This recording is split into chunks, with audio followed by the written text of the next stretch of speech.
Well, I'm back again, and welcome to you all. Please subscribe and give me a thumbs up. Much appreciated to grow my channel. Cheers to you all. I want to do a quick update about a lot of people are talking about the inflation, and there is some inflation going on in Argentina. Mostly restaurant foods. Restaurant foods at your nicer restaurants are typically are starting to price out about what you would pay back home. But there is bargains. Wine is still, you can still get bottles of wine for under $10. So I'm still good with that. Anyway, um, yeah, so outside of restaurant foods and a little bit on the Airbnb and hotel rooms have gone up a little bit, but still bargain prices compared to what you would pay back home. Uh, Other things, if you're tight on cash, you can still eat very affordably. Like I bought 4 quarter chickens. I think it cost me $4 for 4 quarter chickens. So that's right there. That's go get some potatoes or whatever you want. You can cook yourself a meal probably within $2 to $2.50.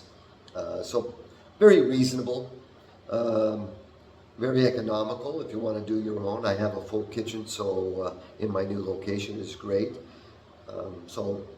I'm finding I'm cooking more often here, and maybe if I go out, I buy a bottle of wine, and that's usually good enough for me. You know, at the corner store, I can get wine here for $4 or $5 a bottle. At the restaurants, 8 to 12 bucks. You can get a decent bottle of wine in there. Couple things. A friend of mine uh, did a nice French gourmet meal.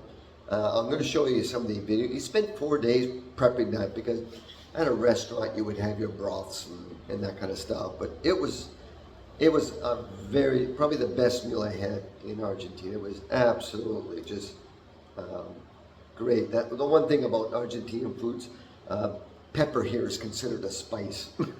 So, yeah, they don't put a lot of spice into their food.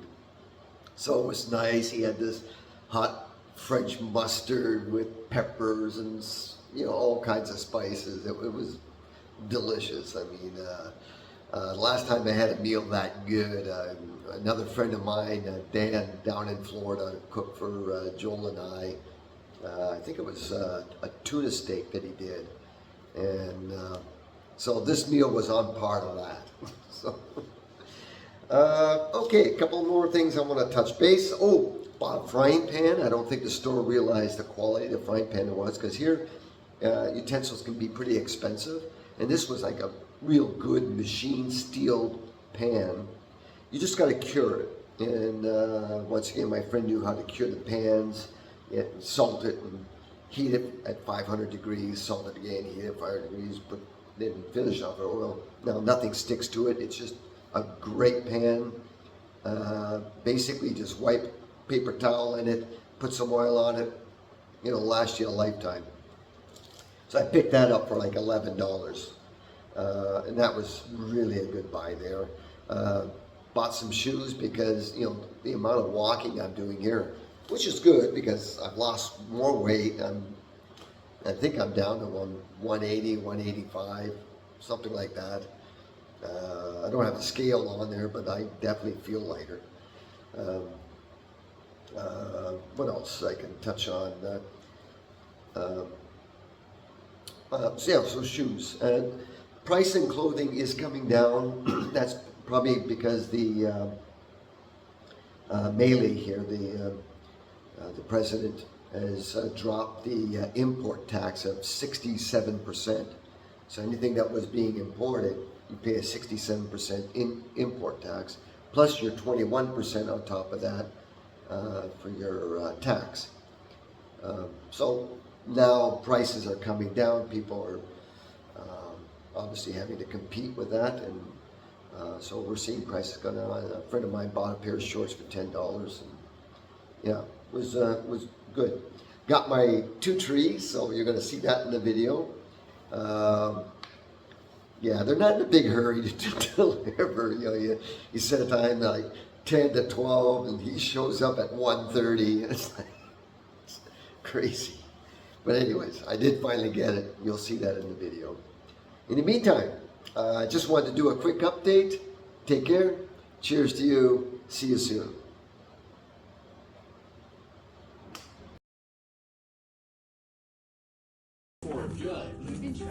He's going to be like, It's only for basically 3.5 days. yeah, here you go. Yeah. I've never seen any guys, but okay. Yeah, 4.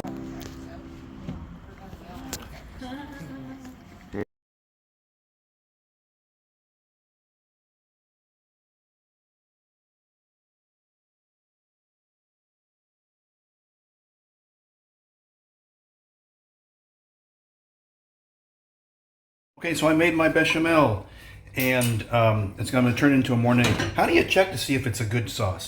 Look at the back of the spoon. You can see the emulsification on the spoon. You can see how no lumps. Yeah, I'm going to strain it out anyway, but of course because of the onions and everything in it. But this is the Mornay. I mean, this is the. I'm going to add my Gruyere, and then. The potatoes. I'm going to put them in the pan. Bingo, bada boom, bada bing. Okay, so I'm going to start my bechamel. And in the old days, you used to take a clove and we used to poke it into the onion, a white onion. We would call it cloute, to nail. And you'd put cloves all over.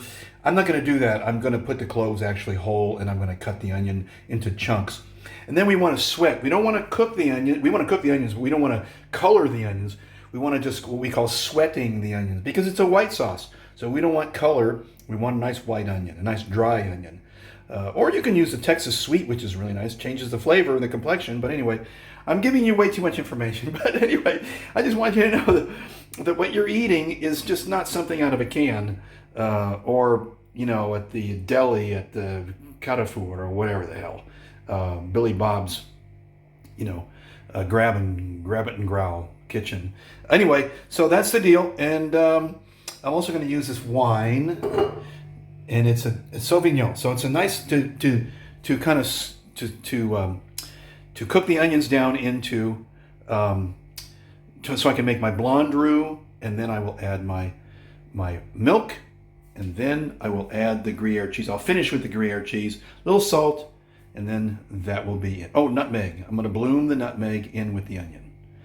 That is going to be the potatoes you're going to eat Friday night. Okay, so I got my pans ready, a little butter the pans, but I wanted to show you this. These are the potatoes, and they are just right. You can break them. You can see they're not overly cooked. They're just perfect. Because they're going to cook again I'm going to make my bechamel, and then I'm going to make a Mornay out of it. But anyway, but this, interestingly enough, this would never fly with my chef. This would never fly. Let me give you an example. See this potato? See this potato? And see this? I had to hand cut him because he wouldn't let me serve this because it all has to be the same size. Use a mandolin, but shit, their mandolins are like $300 or $400 here. If you can, I found one, but God, I'm not going to pay that. It's just ridiculous. And anyway, so those are the potatoes. So we're getting close, folks. We're getting close. The countdown begins. Okay, we got a little bit of brown roux cooking here, and I'm going to wait till it gets a little bit more color.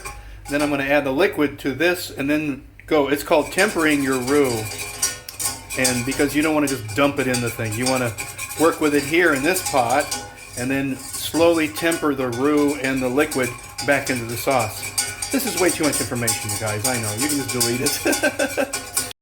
Okay, so here we are. This is like those pans we bought yesterday, but it's a little different metal. It's not aluminum, but it's a steel. So watch, you can see how it's all caramelized. The bottom, some onions, and this is the side. We call the chain of the tenderloin, or the side muscle. And I've trimmed some to use for like a stroganoff, but the other stuff is really kind of tough. I just use it to caramelize it, and then I'm going to do my favorite part. Oh yeah. Oh yeah. I'm just gonna let this cook down. And sexy fish. I have to rename this to sexy beef. Anyway. Ooh. And then I'm gonna add this. And then I'm gonna cook it down some more, and then add a little brown roux. I cook the roux in whole butter, not clarified butter. The difference is it adds more, what we call noisette, to the roux. It's a little bit of nut flavor to the roux, very slight, and then it translates into the sauce. This will be the base for the sauce for the forestier. I'm not done with the sauce. So you can see how French cooking takes a long time. You have to have everything ready, like this. You know, you'd have to have this. We used to have this all the time. You just keep a pot going forever because you're always using it. Anyway, just give you an update. Probably too much information. Anyway, it is what it is. Hey guys, I just wanted to show you what's going on with this. This is the pork tenderloin. It's been marinating in my special marinade. You can see the Jamaican peppers and mustard, olive oil, garlic, lots and lots of a paste that I made with rosemary. So this is going to be really great. I'm going to lay these things out. Then back to the filet. Look at these. This is a beautiful filet. Now you're going to see little dark spots on the chain. Dark spots on the chain, which means it's good. It's a good thing. But this is a beautiful piece of meat. I mean, this reminds me of the old days. This is how beef used to be. And then I'm cutting it into steaks. You know, little tiny medallions. And then I'm going to do a light oil, garlic, and black pepper on this, and then I'll salt them at the end. You never want to salt your meat, putting it away for, you know, blah blah blah. So, and then I'm gonna finish. I'm gonna take the trims and I'm gonna cook them up with some onion, caramelize the onion, make it nice and dark. And I wanted to show you this because this is really exciting. You guys might not find this very exciting, but that big pot of beef bones. Look at this. This is what I'm going to use to make the sauce. It's just incredible. I'm going to deglaze with red wine once I cook this up, saute it with onion. I'm going to caramelize the onion, make it really dark to bring color. And then I'm going to add, I'm going to deglaze with the red wine, and then I'm going to add this, and this is going to be the base of my sauce. Then I'm going to add a little roux, little brown roux, and then I'll make a nice little demi-glace. Hey guys. Diverting the conversation back to the pans. These 3 pans are ready. You can see I call this blue steel. In blue steel you can see it turns blue. And I've changed my modus operandi from the oven where it gets so hot that the buttons were going to melt. So I'm doing it in stovetop, curing these. But anyway, I got 3 of them done. And this one will be done here in short order. But anyway, it's a beautiful thing. Unlike Trudeau. Okay, I promise this is my last video, but anyway, you can see the process. This is the pan that, this is where we started, and then this is the secondary process, and then it should end up like this. A nice patina. You can see it's got some flaws in the steel. We have to just salt that out, and then everything will be, it still will show flaws because it's a breathable, not breathable, but you know, it has pores. So anyway, so you can just kind of see the beginning, the middle, and almost the end.